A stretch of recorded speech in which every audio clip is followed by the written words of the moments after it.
एक हॉस्पिटल में 2 मरीज को भर्ती किया गया जो गंभीर रूप से बीमार थे, जिनको हॉस्पिटल के एक ही कमरे में शिफ्ट किया गया और दोनों मरीजों के बेड अगल-बगल में थे। एक मरीज को खिड़की के पास वाला बेड मिला और उन्हें हर दोपहर 1 घंटे के लिए अपने बिस्तर पर बैठने की अनुमति दी गई, जिससे उसके फेफड़े में तरल पदार्थ निकल सके। जबकि दूसरे मरीज को अपना सारा समय अपनी पीठ के बल सपाट लेते हुए बिताना पड़ा। दूसरे दिन दोनों मरीज की आपस में बोलचाल होने लगी और दोनों घंटों तक बात किया करते थे। दोनों अपने जीवन, अपनी नौकरी, बच्चों और पत्नियों के बारे में बात किया करते थे। एक दिन खिड़की की दूसरी तरफ के मरीज ने खिड़की की तरफ वाले मरीज से कहा कि क्या वो बता सकता है कि खिड़की के बाहर क्या हो रहा है, क्योंकि वो बहुत उब चुका है। उस दिन से खिड़की के पास का आदमी खिड़की के बाहर दिखाई देने वाली सभी चीज़ों का वर्णन करने लगा।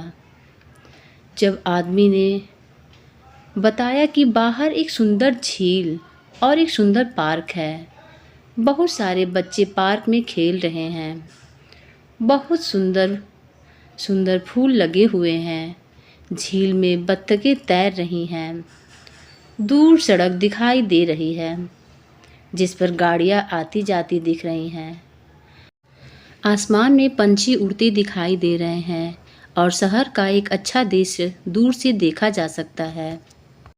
दूसरा मरीज उनकी बातें सुनता और कल्पना करता और खिड़की वाला मरीज रोज़ 1 घंटे उसको खिड़की के बाहर की दृश्य के बारे में बताता और दूसरा मरीज उसकी बातें सुनकर कल्पना करता।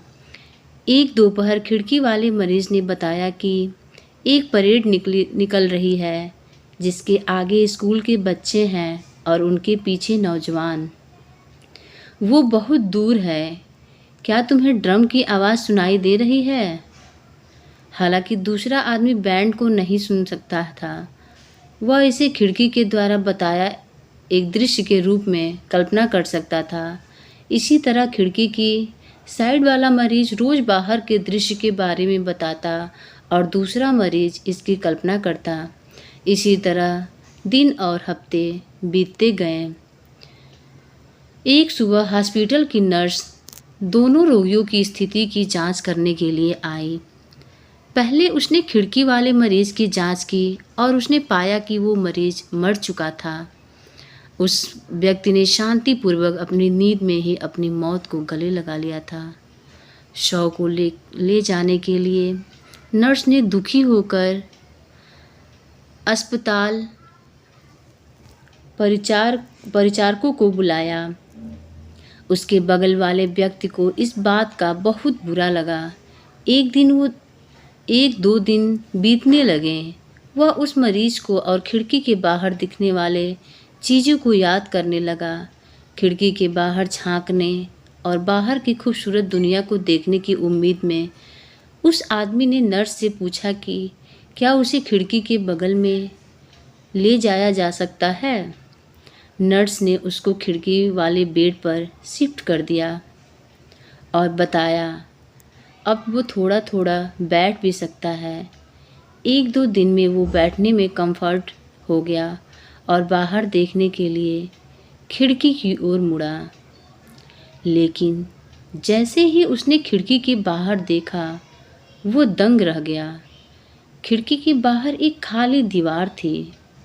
उसने आश्चर्य से नर्स से पूछा कि खिड़की के बाहर के दृश्य के बारे में मेरा रूममेट मुझसे झूठ क्यों बोलता था, जबकि यहाँ सिर्फ एक दीवार है। वो जो मुझे अद्भुत चीज़ें बताता था वो कहाँ से देखता था। उसने नर्स को सारी बातें बताई। नर्स ने बताया आप दुखी रहते थे, शायद इसलिए वह सिर्फ आपको प्रोत्साहित करता और आपको खुश करना चाहते थे, जबकि वो पूरी तरह अंधे थे। वो आदमी बहुत देर तक सोचता रहा और उसने निर्णय लिया कि वो फिर कभी भी दुखी नहीं होगा। तो दोस्तों, हॉस्पिटल की खिड़की एक प्रेरक कहानी आपको कैसी लगी? अगर अच्छी लगी हो तो प्लीज़ मेरे चैनल को सब्सक्राइब करें, लाइक करें, शेयर करें और कमेंट करना ना भूलें।